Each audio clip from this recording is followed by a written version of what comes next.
మీ పేరు బ్రదర్? నా పేరు ప్రవీణ్ కుమార్. నేను ఉండేది వారసుగూడ బౌద్ధ నగర్. ఎట్లా ఉండబోతుంది బ్రో? ఇప్పుడు సికింద్రాబాద్ సంబంధించి పార్లమెంట్ ఎన్నికలు వస్తూ ఉన్నాయి. సో మరి ఈసారి మూడు పార్టీలు గట్టిగా పటిష్టంతో ప్రయత్నాలు చేస్తూ ఉన్నాయి. ఎవరు గెలబోతూ ఉన్నారు, ఏంటి యూత్ ఎలా ఏమనుకుంటుంది? ఇక్కడ మూడు పార్టీలనే ఏం లేదన్న. ఇక్కడ వచ్చేది అయితే ఫస్ట్ బీఆర్ఎస్ ఉంటుంది. ఏ టాప్ పోస్ట్లో కానీ పద్దెనిమిది టాప్ ప్లేస్లో ఉంటాడు, ఎమ్మెల్యే కానీ ఎంపీ కానీ. ఇప్పుడు ఆయన టికెట్ ఇవ్వడం వల్ల కూడా సిటీలో ఒక బీఆర్ఎస్ క్యాడర్కి ఒక మంచి జ్యూస్ వచ్చిందని చెప్పుకోవాలా.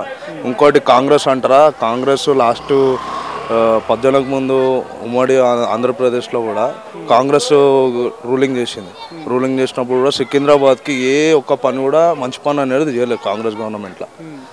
18 ఎమ్మెల్యే అయినాక 2014 కొత్త తెలంగాణ స్టేట్లో ఫస్ట్ 18 కానీ సీఎంఆర్ఎఫ్లు కానీ కళ్యాణలక్ష్మి చెక్కులు కానీ ఎవరైనా పోయి మెడికల్ హెల్ప్ ఉన్నా ఏదున్నా పర్సనల్ హెల్ప్ ఉన్నా అన్న సొంత నిధులతో చేస్తాడు.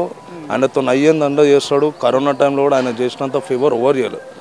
ఇప్పుడు ఆయన ఎంపీ అవ్వడం వల్ల ఏమవుతుంది అంటే 7 కాన్స్టిట్యూన్సీలు అనేవి డెవలప్ కూడా అవుతుంది. అంటే 7 కాన్స్టిట్యూన్సీలో ఆయన కొంచెం డెవలప్ చేయడం ఉంటుంది. ఆయన గ్రిప్ తీసుకొని ఇంకా డెవలప్ చేయడానికి చాలా ఛాన్స్ ఉంటుందని నేను అనుకుంటున్నాను. ఏదైతే కాంగ్రెస్ నుంచి కావచ్చు, బీజేపీ నుంచి కావచ్చు, ఆ క్యాండిడేట్లు ఇక్కడ ప్రచారాలు మొదలుపెట్టారు. ఎలా ఉంది వాళ్ళ స్పందనకు? ఎలాగ వస్తున్నారు? ఇక బీజేపీ అంటారు అన్న. కిషన్ రెడ్డి అయితే నేను లోకల్గా ఉన్నా బౌద్ధనగర్లో కొన్ని ఏళ్ళ నేను పుట్టి పెరిగిందంతా బౌద్ధనగర్. కిషన్ రెడ్డి నేను ఒక సెంట్రల్ మినిస్టర్ అయినా ఒక్కసారి చూసిన, మళ్ళీ ఆయన ఎప్పుడు చూడలేదు నేను. ఇప్పుడు ఆయన పబ్లిక్లో ఉంటాడు అంటే పబ్లిక్లో ఉండడు. ఎప్పుడో ఏదో ప్రోగ్రామ్కి వచ్చి వెళ్ళిపోవడం హడావిడి తప్ప ఏముండదు. మోడీ ముఖం చూసి ఆయన గెలుస్తుంది తప్ప సొంత క్యాడర్తోని పబ్లిక్తోని ఒక యూత్తోని ఆయన ఇంటర్ఫియర్ అయింది లేదు. అదే మా 18 అనుకోండి, రోడ్డు మీద ఎటు అయినా బండి మీద వచ్చేస్తాడు, పబ్లిక్లో ఉంటాడు, 2 వీలర్ మీద తిరుగుతాడు, 4 వీలర్ తిరుగుతాడు. అన్న నా పలానా ప్రోగ్రామ్ ఉందంటే ఆయననే పర్సనల్గా ఫోన్ చేస్తాడు, మాట్లాడతాడు, వస్తాడు, అన్ని ప్రోగ్రాంలో అటెండ్ అవుతాడు. ఇంకా నలుగురు కొడుకులు ఉన్నారు కాబట్టి నలుగురు కొడుకులు ఎట్లా అంటే మంత్రి కొడుకులు అనే ఫీలింగ్ ఉండదు. సొంత క్యాడర్తో అన్నదమ్ములాగా ఉంటారు. చిన్న ప్రోగ్రామ్ ఉన్నా పెద్ద ప్రోగ్రామ్ ఉన్నా అటెండ్ అవుతారు. మాకు రెస్పాన్స్ ఇస్తారు, మాకు కంపల్సరీ రెస్పాన్స్ ఇస్తారు. ఎనీ టైం ఎనీ రాత్రి కానీ కంపల్సరీ పబ్లిక్కి రెస్పాన్స్ ఇస్తారు వాళ్ళు. అందరూ అంటారు ఏంటంటే నలుగురు కొడుకులు ఉన్నారు తిరుగుతురు అని చెప్పి. నలుగురు కొడుకులు 4-5 డివిజన్లను కవర్ చేస్తారు. ప్రతి పబ్లిక్కి ఏ ప్రాబ్లం ఉన్నా కూడా వాళ్ళే సాల్వ్ చేస్తారు దగ్గర. మాకు ఎనీ టైం మీరు చూసుకోవచ్చు, మా కాన్స్టిట్యున్సీలో యూత్ ఎంత మంచి యూత్ ఉందో అంతమంది దగ్గర మా అన్నల నంబర్ ఉంటుంది. ప్రతి ఒక్క అన్న నంబర్ ఉంటుంది. ప్రతి ఒక్క అన్నతో కాంటాక్ట్ ఉంటారు. ప్రతి ఇంటికి 18 కాంటాక్ట్ ఉంటాడు. అంటే అంత పబ్లిక్ అంత దగ్గర ఉంటాడు. ఎంపీగా గెలుస్తుందంటే 7 కాన్స్టిట్యున్సీలో చాలా డెవలప్ అవుతుంది అన్న. నేను అనుకుంటుంది ఏంటంటే 7 కాన్స్టిట్యున్సీ డెవలప్ చేస్తాడు.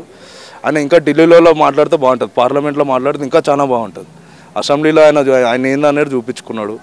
ఢిల్లీ లెవెల్లో ఇప్పుడు పార్లమెంట్లో మాట్లాడితే మంచి మా సికింద్రాబాద్కి ఇంకా మంచి పేరు వస్తుందని నేను అనుకుంటున్నాను. అంటే ఆల్రెడీ సిట్టింగ్ ఎంపీగా కూడా ఉన్నారు కిషన్ రెడ్డి గారు, అదేవిధంగా కేంద్ర మంత్రిగా కూడా ఉన్నారు. వారు చేసిన పరిపాలన ఏం లేదంటారు ఇక్కడ? ఇంతకుముందు అంజన్ కుమార్ యాదవ్ ఉండే అన్న. అప్పుడు రాజశేఖర్ రెడ్డి టైంలో ఆయన వైఎస్ గవర్నమెంట్లో ఏదో అయిపోయాడు. ఆయన ఇప్పుడు పార్లమెంట్లో మాట్లాడినాడు. మీరు కావాలంటే రికార్డ్ చూసుకోండి, పాత రికార్డ్ చూసుకోండి.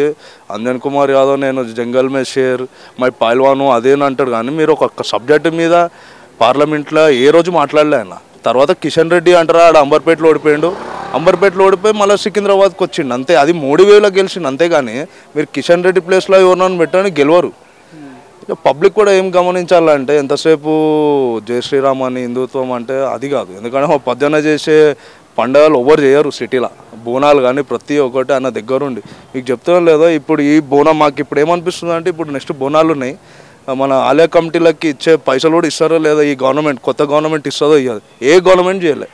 ఎన్ని గుళ్ళకు ఉన్నాయి అన్ని గుళ్ళకు ప్రతి ఒక్కటి ఫండ్ ఇవ్వడం, దగ్గరుండి ఫెస్టివల్ చేసుకునేటట్టు చేసిండు మా 18. అది ఎలా ఉండబోతుంది బ్రో ప్రభుత్వం ఏర్పడిన తర్వాత? ఆ ప్రభుత్వం నుంచి అంటే ప్రజలు ఏమనుకుంటా ఉన్నారు, మీ యూత్ ఏమనుకుంటా ఉంది ప్రభుత్వం పైన? అన్న మాకు యూత్ అంటే ప్రభుత్వం మీద అయితే ఏం లేదన్న. ఎందుకంటే ఇప్పుడు మా సికింద్రాబాద్ కాన్స్టిట్యున్సీలో దళిత బంధు అప్లై చేసిన వాళ్ళు అన్ఎంప్లాయ్మెంట్ చాలామంది ఉన్నారు. అన్ఎంప్లాయ్మెంట్ యూత్ దళిత బంధు అప్లై చేసుకున్నారు. వాళ్ళది 50% 70% అయిపోయినాక వాళ్ళని ఎలక్షన్ కూడా అని చెప్పి అపోజిషన్ పార్టీ వాళ్ళు అప్పించేసారు. దానివల్ల యూత్కి చాలా ఎఫెక్ట్ పడ్డది. ఎందుకంటే దళిత బంధు వస్తే ఏదో ఒక బిజినెస్ పెట్టుకుందామన్నా పేరెంట్స్కి సపోర్ట్ చేద్దామని చెప్పి అనుకున్నారు. కానీ దీనివల్ల ఏమైపోయిందంటే అది ఫండ్ ఉన్నది 80,000 కోట్లు ఫండ్ ఉండే ఎస్సీ కార్పొరేషన్లో. ఆ ఫండ్ని మళ్ళీ బ్యాక్ తీసేసుకొని ఇప్పుడు అన్ఎంప్లాయ్మెంట్ యూత్కి ఏం లేకుండా అయిపోయింది. ఇప్పుడు సరే కొత్త గవర్నమెంట్ ఏమని చేస్తుంది అంటే దీని గురించి ఒక ప్రకటన కూడా ఇస్తలేదు. రేవంత్ రెడ్డి గవర్నమెంట్ ఒక ప్రకటన కూడా ఇవ్వలేదు దళిత బంధు విషయంలో. దీనివల్ల యూత్ అనేది అరే అందరు జాబ్ చేయలేరు, కొంతమంది ఏదో బిజినెస్ చేసుకుందాం అనేటోళ్ళకి ఇబ్బంది అయిపోతుంది. ఇంకా మీరు రేవంత్ రెడ్డి గవర్నమెంట్ అంటారా?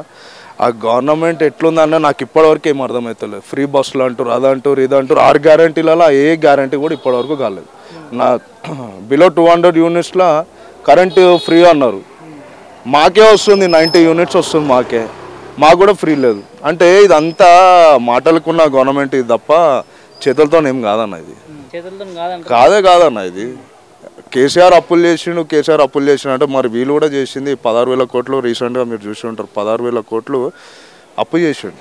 ఇది అనేది కంటిన్యూ అవుతూ ఉంటుంది. పబ్లిక్ కూడా ఏం ఆలోచించాలంటే సికింద్రాబాద్ ఇప్పటివరకు చూసారు, మళ్ళీ 18 గెలిస్తే ఎట్లుంటుంది అనేది వాళ్ళు కూడా ఆలోచించుకొని 18 కోటేయాలని చెప్పి కోరుకుంటున్నాం.